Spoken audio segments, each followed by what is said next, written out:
My wife's surprise stopped me from committing the biggest mistake of my life. I'm 33 and my wife is 29. We have been together for 6 years and married for 2. She has a childhood friend Dave who's dating Tessa, who is also my colleague. All of us are in the same department and I was the one who set them up. My wife and her friend Dave call themselves soulmates. Although I've never had any problems with Dave, as I trust my wife and my wife isn't the one to cheat, they have been super close for the past 3 weeks. It's up to the point they were whispering into each other's ears and would start giggling to each other. Every time I'd ask her what's funny, she'd just casually shrug and shoo me away saying it's a secret. She'd whisper talk to him in the other room, which she never used to do, and she's been visiting his cafe very frequently because Dave owns and runs a cafe. The 4 of us go on double dates from time to time, and there's also the same situation. They just talk to themselves in signs, smile knowingly, and then start acting normal when they see me and Tessa watching them. I knew for sure that it bugged Tessa too. Also, me and my wife used to have a very healthy love life which decreased from several times a week to once/twice a week. All these weird things and her staying away from me and keeping secrets really strengthened my suspicions. Last week my department had to go on a business trip for 5 days. It was pretty far away from our city and I had informed my wife about this 3 days prior. She seemed upset at first, but later, after a quick visit to Dave's cafe, she returned back home with a smile. And that upset me more. Also that night, I overheard her and Dave talking and planning to go somewhere together. She was surprised to see me there and cut the call abruptly, and I acted like I didn't hear a single thing even though I was absolutely fuming and plotting inside. I went on the trip as casually as I could with Tessa and 2 other colleagues. Our company had provided us with separate rooms with room service.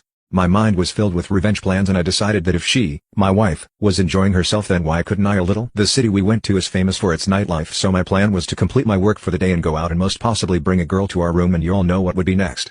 So I completed my work, changed into casuals, checked out and went to the bar. I could see some girl eyeing me in my peripheral vision and I took it to be my to-go moment. As I was about to approach my would-be AP, I was distracted by a bunch of My sister wants me to change my baby's name after I changed it for her once already. I have a 9-year-old daughter and another daughter on the way. I had 2 grandmothers, named Annie and Rose. I named my oldest, Annabelle. I did not name her after Nana Rose because at the time Nana Rose was still with us. When I found out I was pregnant with a second daughter, I decided to name her after Nana Rose, who sadly passed in 2017 and who I miss very much. My sister Lucy got pregnant about 5 months before me. She says that she wants to name her baby Rose after our late grandmother Nana Rose. I told her that our kids can share the name and I think it will be nice and fun, and might strengthen their bond. My sister says, I already have Annabelle, and I could have named her Annabelle Rose or something, but I passed on the chance. So I can't also have Rose. I figured this is not the hill to die on and there are more important things to disagree on in life. So I said that I'll just go look for something else. I then crack open a baby book, and after a few entries after Rose, is the name Rosalie. It's so perfect. Honors Nana Rose, doesn't piss off Lucy, and my boyfriend absolutely loves it. Lucy finds out the new name and says it's lovely and she approves of it, which annoys me, but I say nothing to avoid more problems. This all takes place in the 8th month of her pregnancy, 3rd month of mine. So I don't even know the gender yet and this is all a hypothetical. A couple weeks later, Lucy finally gives birth to her daughter.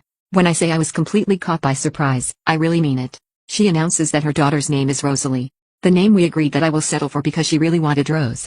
At this point, I'm really annoyed because I went to great lengths to leave the name Rose available and she took it from me. I canceled the plans for Thanksgiving after my parents called my brother's baby their first grandchild. My mom said since my niece is their first grandchild, of course they have to spoil her. My kids were sitting in the living room with all of us, and my youngest daughter looked so hurt when she realized what my mother just said.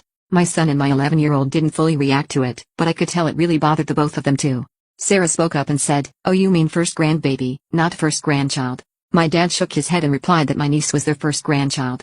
After he said this, I didn't want my kids to keep sitting there and listening to that garbage, so I handed my son my keys and told him to wait in the car with all of his sisters. When they were gone, I asked my parents why the hell they'd say that my kids weren't their grandchildren, and my mom said they couldn't be their grandchildren because they weren't really my children. My wife and I were going to be hosting Thanksgiving at our house this year, but I told my parents that if they didn't view my kids as their family, then they could just host a meal at their own house with their real family, while their fake family spends the holiday at my house. I left before they could say anything else. I practically cut them off with the slam of the front door. My wife and I have reiterated to our children that they will always be my kids and I will always be their other mom, regardless of our DNA. My brother is pissed at me now because he thinks I reacted way too harshly, and that I should try to see where my parents are coming from with their statements. My mom texted saying that she and my dad love the kids, but they still aren't their real grandchildren, and she hopes that we can come to understand that because she doesn't want this to ruin my niece's first ever Thanksgiving. I threw away my husband's dinner after he went to eat at his mom's house. My mother-in-law calls every night to ask what we're having for dinner. Then she brags about what she's cooking to make me look bad, especially if we're getting takeout. I used to care but not anymore. My husband always would ask me to make him dinner, only for him to just go to his mom's house, which is only 10 minutes away, and eat her food instead. He always tries to use the excuse that she's making my favorite meal. Yesterday I wanted to surprise him by cooking one of his favorite meals, and although I was busy, I took time off work to cook for him. I even went grocery shopping to get exactly what I needed. Later, as I was setting up the table, his mom called. I told him that he didn't have to answer, but he did anyway. Like usual, she asked what we were having, but acted surprised that I cooked him a meal. She then went on to tell him that she cooked some sort of meal and told him to come over. He said, okay, which completely shocked me. I said, seriously? As he started dressing up, getting ready to leave, he told me, no offense, but this meal that his mom had cooked was even more of a favorite than the one I cooked, and grabbed his keys and ran out the door. I was devastated. I took his plate and threw it out and then ate my portion. As I was about to put the plate in the dishwasher, he got home looking angry, saying his mom lied about cooking that favorite meal and used it as an excuse to force him to have dinner with her. I was shocked, but then he sat down telling me to go ahead and reheat dinner please, and he was sorry. I told him no dinner after he abandoned it and I threw it out. He said, what, you must be joking. And I told him that he disrespected my time and effort by choosing to go eat with his mom instead, so no dinner for you. He began yelling at me, asking me if I really did that, and then called me petty and horrible. Then went upstairs saying what I did was 100 times worse than what his mom has ever done. I definitely feel like I let my anger and frustration get the best of me, but it really felt unbearable having to live like this for so long. By the way, I'm 26 and he's 28. To make one thing clear, my husband only does this when it comes to food. I told my sister-in-law no one cares that she's pregnant. Now my whole world is falling apart. My cousin, 33 female, who I'll call Mary, lost her husband, and 2 of her 3 children, in a car accident last week. Her and her daughter are as you would expect, and it's just so heartbreaking to see. Well, today was the funeral and my brother's wife announced her pregnancy the second they arrived at our house this morning. We were like, okay, congratulations, but please keep it on the down low for today. Because there is obviously a time and place for that sort of thing. Well, when we arrived at the church, she kept making gagging sounds and rubbing on her stomach, saying, I as a mom can't imagine what she's going through. They have no kids, so people would be confused and would look at her, which is when she'd tell them she was pregnant. Afterwards, at my aunt's house, my sister-in-law kept making everything about her. Someone was in the bathroom and my sister-in-law would loudly say, pregnant lady needs to go number 1. She literally told my cousin to give up her seat so the lady that is pregnant could rest her feet. She was going around asking to take people's food from their plates because of her pregnancy cravings, and so much more. She had to be the number 1 priority, even though poor Mary just lost her children. I completely ignored her until she came up to Mary, stuck out her flat belly and said, me and Isaac just found out I was pregnant and honestly we are speechless that something like this could happen to us. Mary broke down crying. I couldn't hold it anymore, I snapped. Who says that to a woman who just literally lost 2 of her babies? No one gives an F if you're pregnant. Look around, it's not just 1 but 2 babies' funerals, not to mention the love of Mary's life. Like, I knew you were a little attention seeker, but for God's sake you took the test 4 days ago. She left in tears and my brother called me a bitter B-word. I've gotten several phone calls from my brother and my sister-in-law's family calling me every word of names you could think of because I made a pregnant woman cry. Most of my family is starting to cut contact with me.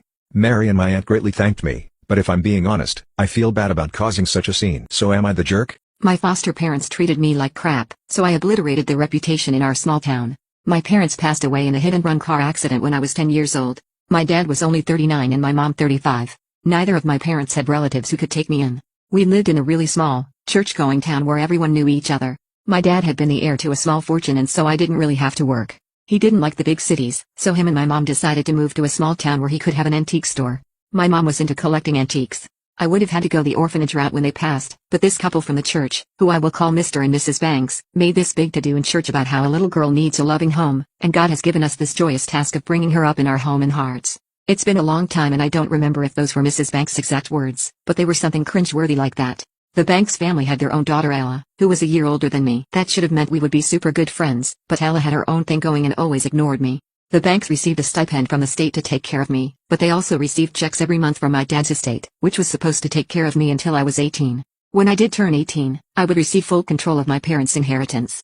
The Banks weren't exactly cruel to me, but in private it was clear they were just using me to build up their reputation in our small town. In front of other people they'd fawn over me in a sick, cotton candy fashion that made me uncomfortable. They'd also make Ella be nice to me in public, which she hated. The Banks would also put on a big show whenever social workers came to check up on me. They'd coach me before the lady would come, and tell me to praise how godly and wonderful they were. After the social worker left, they'd go right back to ignoring me and spending my dad's money on anything they ever wanted. Nice dinners, vacations, etc. It was clear to me even as a teen that the Banks family were only using some of my endowment, both from the state and from my trust, to take care of me.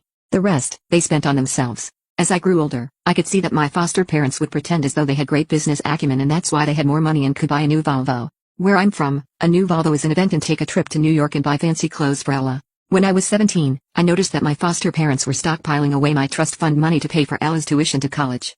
Throughout this time, the banks would never outright say so, but would heavily imply that I owed them and that once I got control of my inheritance, that I should be godly and generous and give them some material compensation for all the work they did to raise me. I think they already got lots of material.